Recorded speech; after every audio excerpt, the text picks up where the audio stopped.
dogs would tend to salivate. And after some time, his lab assistant, would give the food to the dogs. And after a week, his dogs would salivate not merely by the sight of food, but at the sight of his assistant. Why is this so? My colleagues would further explain Ivan Pavlov's classical conditioning theory.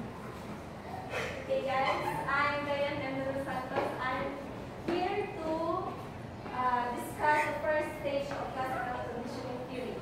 So, stage 1 entitled Before Conditioning.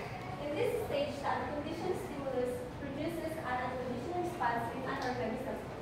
So, in the sight of the food, the dog will salivate. So, the salivation is the unconditioned response, and the food will be the unconditioned stimulus. So, in basic terms, that means this is the stimulus in the environment has produced a behavior which is unlearned or instinct, and therefore is a natural response which has not been taught. In this respect, no new behavior has been learned yet. This stage also involves another stimulus which has no effect on a person. It's called a neutral stimulus, which is the lab assistant of Ivan Pavlov. So, for example, you smell perfume. So the normal action of ourself is giving a feeling of happiness. So, in this stage, the summary is wala ka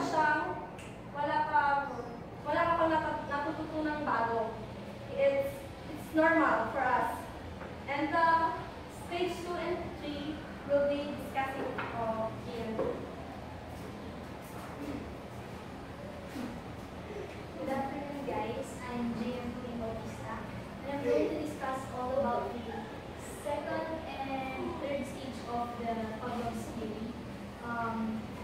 Let's begin with the second stage, which entitles during conditioning. During this stage, a stimulus which produces no response, i.e. neutral stimulus, which is the assistant, at which point it now becomes known as the conditioned stimulus. So often during this stage, the unconditional stimulus, which is the food, must be associated with the conditioned stimulus, which is the assistant. So, on the number of occasions for trials for learning to take place, the dog salivates because whenever the dog sees the assistant with food, they salivate because they already produces. They already learn how to.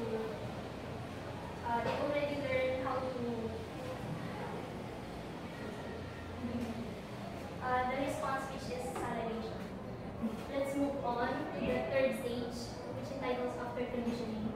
Now, the conditioned stimulus has been associated with the unconditioned stimulus to create a conditioned response. Dito, yung dog, whenever the dog sees the assistant, kahit without food, parang nag-a-assume na siya na may dala ng food yung assistant kahit wala. So, parang automatically nagsasalivate na yung dog whenever the dog sees the assistant without food. So, yun lang. Thank you.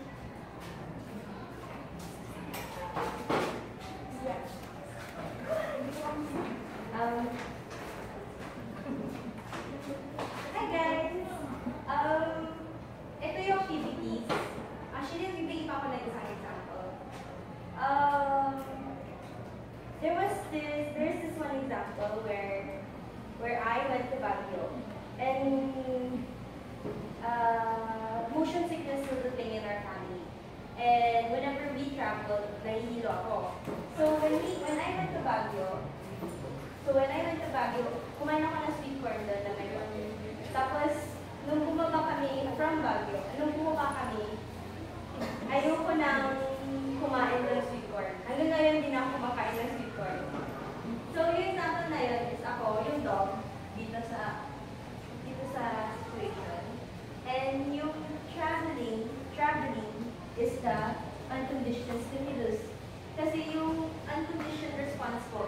nausea. And nung kumain ako ng sweet corn, which is the noodles yun, wala akong reaction nung nandun ako. So nung bumaba ako, nausea or traveling while when I ate the sweet corn, it caused nausea. So yung end product niya, pag ako nakakakita ng sweet corn, nausea.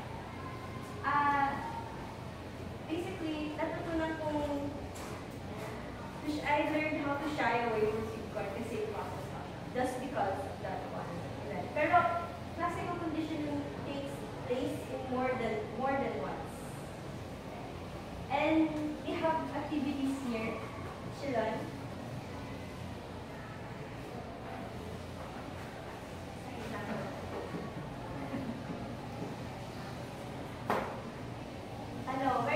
Meron pang isang example. Meron pang isang example actually. Phobias. Di ba sabi ni Jess kanina, how one develops phobias? Ganito yan. There was this scientist who experimented on a baby named Albert. He was less than a year old. And the-experiment niya yung ginawa ni Pablo. He wanted to test it out. So, when Albert was 7 months, may pinakita siyang rabbit and a rat. Whenever naipapakita niya yung rat kay Albert, he's gonna make a loud sound. Gunshot, kumbaga. Or something loud. Something na magdinig kay Albert na umiyak siya or matakot. And then they did that for like a week. Whenever napapakita niya kay Albert yung rat, mag-ingay siya, mag-gunshot siya or whatever. That's loud sound. And pinalipas nilang 3 months, 3 to 4 months. Noong 11 months na si Albert, pinakita nila yung rat sa kanya. Automatic responses to crying. Yun, umiyak na siya. Ngayon, may phobia na siya sa rats. Dahil lang ba sa experiment yun. Ano naman? Tapos ngayon, itong mga activities namin. Tapos iti-test out lang natin kung alam niyo kung saan. Yung magiging baseline nyo, parang identify nyo yung which is the condition stimulus tapos the condition response. Tapos kung ano rin yung before stimulus tapos kung ano yung condition stimulus is condition response. Parang number 1, ano ang paper here? Number 1, I was sick, a sickly kid, and I had to take weekly shots made by the doctor. Today, I have fear of white coat. White coat. Parang ngayon, sa tingin ninyo, ano yung subject? Sino yung subject yan? Sino yung Parang dito to. Sa tingin sino yung subject? Ako yung subject. So, sa tingin nyo naman, ano naman ngayon yung anti-vision stimulus?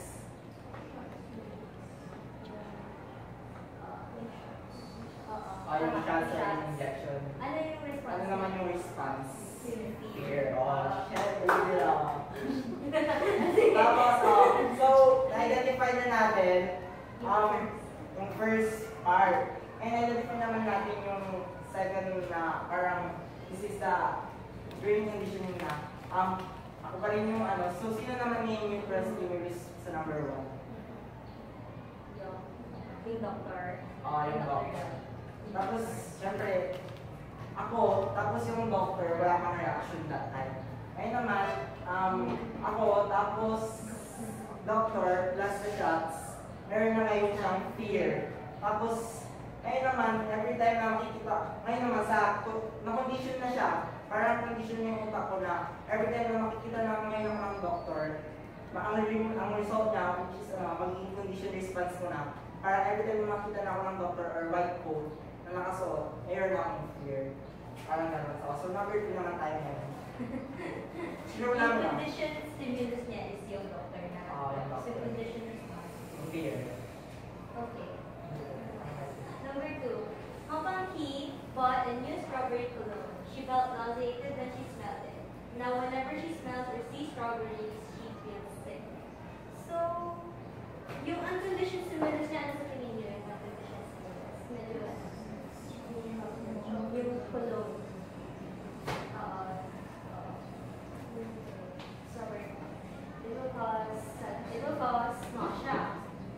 Kasi ngayon, yung neutral stimulus,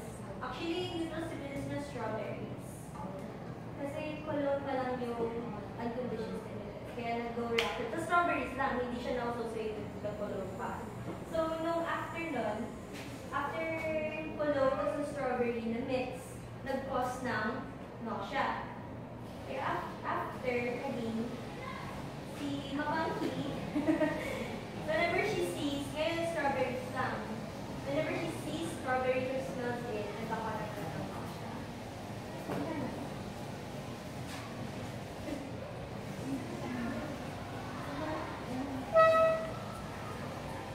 Ha? Wala na. Wala.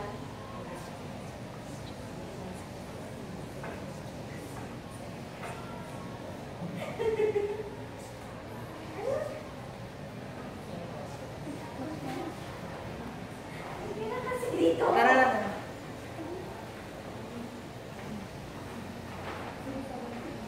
May questions? Any questions guys? Discuss namin. Very basic the... Okay,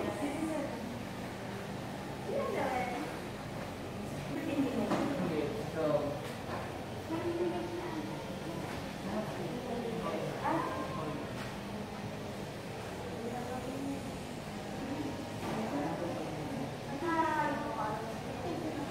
So, ayun. Thank you for listening.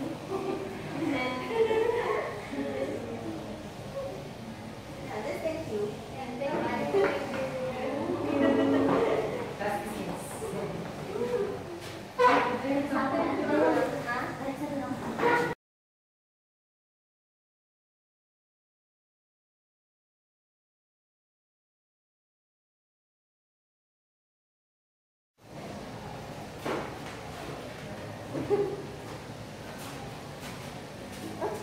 Music dun sa amin, pag-iyan.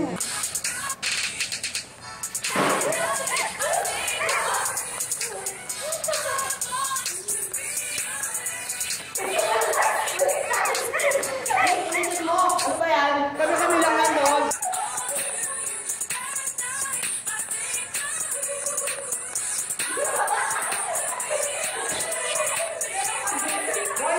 Boing!